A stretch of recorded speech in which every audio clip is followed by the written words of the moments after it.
ちょっとだけまとめるということでですね、先生が一つずつコメントをいただきたいと思います。それではですね、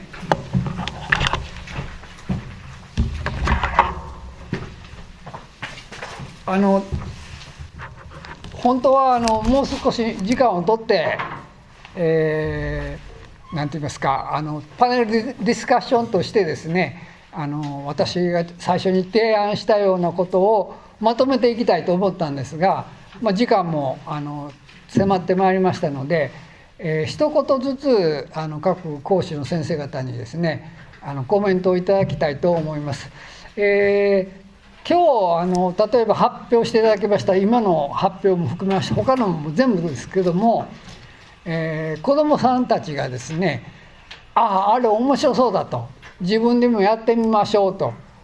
で適当な方を、これは小林先生でしょうかね、小林先生のような指導者を見つける、小林幸子先生ですけど、指導者がそれ見つかって、それで指導してもらうというようなことになってですね、子どもたちが、自分なりの結果を得て、それからそれのいい指導者がそれを導いて、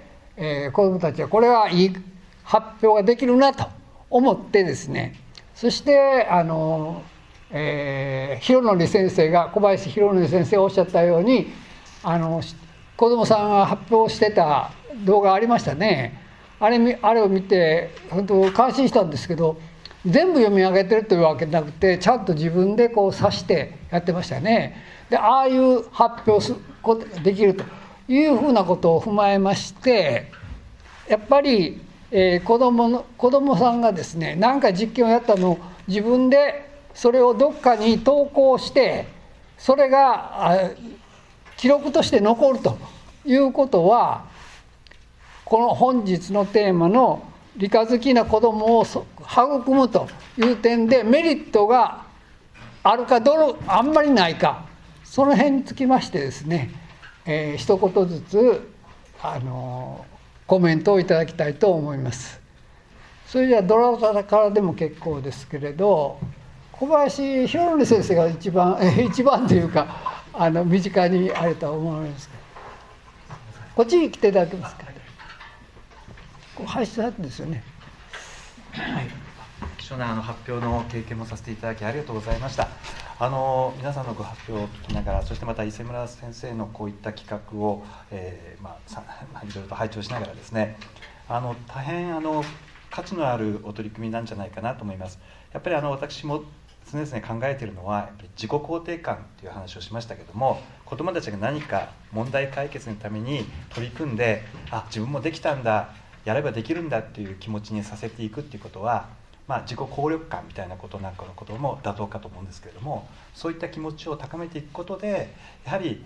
問いを持つことの大切さであるとか、何かを追求することの喜びみたいなことを感じて、また次のステップにまた移ってみようかなとか、そんな風になっていけるんじゃないかなっていう、すごく大きな期待があります。ですから本当ちっちゃなことでもどんなことでもいいので、自分が気づいたことなんかを自信持って言えるような場を提供してあげるっていうことはすごく貴重なことなので、磯村先生がおっしゃっているような発信する場を提供するっていうことは本当に大切な視点じゃないかと思っています。そういった関心をいただきました。どうもありがとうございました。誠にありがたいお話でございます。これ自分で引っ張ってるんですけどね。他じゃどなたか、浅間先生いかがでしょうか。もう浅間先生はもうご自身でどんどんと本を出版されてますんで、どういうご意見なのか。はい。今回お招きいただきましてありがとうございます。私千葉県にいまして、千葉県は発表の場合いくつかあります。私は千葉県生物学会ずっと長らく関係してまして、小中高の発表会は設立以来今回で77年目になりました。それぞれ小中高生の発表の後、専門家が質問したり褒めたりなんかして、あと用紙は事前にもうまとめてもらって提出してもらってます。その後それぞれ専門家は公表を入れてます。で最近特に素晴らしい発表があった時はそれが査読が入らない部分の別な論文になりますが、そういう形で、今回発展させて入れていってもいいんじゃないかなという意見があります。そういう生物学会の発表はそういう形でちゃんと載ります。あとはバードフェスティバルって皆さんご存知でしょうか。日本で1回それぞれバードフェスティバル、いろんな鳥団体が集まったりカメラ店が集まったり我孫子市で行われています。そこで環境学会、私は環境学会入ってませんが、そこでも審査員やってます。でそこでは千葉県生物学会は審査員はありません。ちゃんと聞いて専門家は答えてくれます。環境学会ではちゃんと審査員がいてそれぞれ定数化します。でポスター発表とその場で発表する形です。あと高校生の発表では千葉大学、私もそこも審査員ずっとやってましたが、コロナ以降やめてますが、ずっと高校生の発表の場があります。そこはポスター発表です。審査員の方がいていろいろご質問しながら点数つけてきます。だからそういう意味では私が関係している千葉県生物学会が子どもたちにとってすごく役に立ってるんじゃないかな。あと先々専門家になっている人も結構いますので、そういう場をぜひ静岡で作っていただければ嬉しいなと思います。県立大学が中心になっていただければありがたいなと思います。よろしくお願いします。もう一つちょっとお伺いしたいんですけど、今非常に千葉県はですね、子どもさんの発表の場をたくさん用意してられるということなんですが、私の知りたいのはその発表された内容の記録ですね、それがどういうふうにして、例えば千葉県として何かその雑誌を持ってる、そういうジャーナル的なものを持ってるのかどうかとか、その辺はいかがでしょうか。ないですね。ジャーナルじゃなくて千葉県生物誌に講演用紙が載って、それぞれの専門家は公表を載っける形です。で実際のその発表の内容全部は載せないんですね。全部は載せないです。で先ほどお話ししましたように、なかなか素晴らしいものがあった場合は、ぜひ進めて書いてもらう形で、今進めてます。そういう一応そういう中で発表の中で非常にいいやつについてをピックアップして、実際の何か論文化されても内容問題ないものができるようなものを作っては用意しているということですね。あと基本的に私は子どもたちや小学生はものすごくアイデアがいいんですね。だからそれ追試までは非常に難しいかなと思いますけど、そのアイデアをぜひ育てていきたいなと思っています。ありがとうございました。じゃあ最後に正先生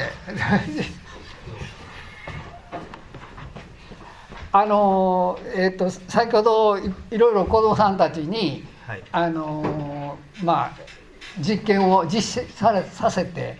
で、その場合にですね、子どもさんたちがそれをこれまとめて発表するというようなことはない。感想は聞いてられるんですけど、その辺はどうですか。発表、私やってるのはみんなでやる、同じやつっていう話なので、土台を作るっていうところなのかなと思います。発表っていう機会はあった方が本当はいいんですけど、今のテーマだと自分で考えた試行錯誤した内容を各自で発表するっていうのが一番素晴らしいと思うんですけど、そこの学年までは実は対象とはしていないので、あと発表って言ったら家でおじいちゃんおばあちゃんとかにちゃんと自分がやったことを説明してからの話なのかなと思ってますので、そういうことを体験してますとね、その子どもさんは自分で問題点を見つけて、もしやることになったらですね、それを、その場で他には発表のしようがないですよね。ですけどそういう、発表の場ができるとなると、それはそれとして評価できますでしょうか。あと学年だと思います、例えば高学年なのか、低学年なのかと。だから低学年の子でもやはりしっかりやる子もいるので、そこら辺は評価したいので、それこそ夏休みの自由課題だと思うんですけど、そういうのがそれが発表の場っていうか、なっているんですけど、あとはいろんな優秀な子に賞をあげるっていうことも重要なんですけども、例えば参加賞でもいいので認定賞みたいな、そういうのを全員にあげるってことでかなりモチベーションがあると思うので、この前のお茶のやつもみんなにあげたんですよ。何を？認定賞みたいな、お茶博士みたいな。お茶博士ね。そういうのをあげることでみんな喜ぶので、だから発表の場はやっぱ重要だと思うんですよ。そういう機会があればあとは学年によってどういう形で評価するかとか、そこら辺はまたいろいろ考えながらですね、指導科研でもですね、はい、しっかりやってもらって人科学教育をしてもらえたらいいかなと思います。はい、ありがとうございました。そうしますと、浅間先生の方のもありましたけど、千葉県では非常に発表の場が豊富にあると。そして、今のような増田先生の方からは静岡県でもそういう発表の場を用意していくというのはまずは第一歩として必要であろうというふうに思いますが、またそれは発表が行われるとそのうちの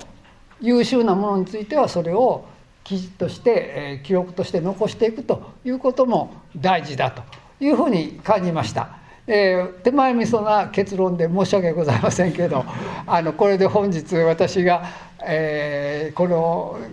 フォーラムをやってみたいと思った、最初の目的がですね、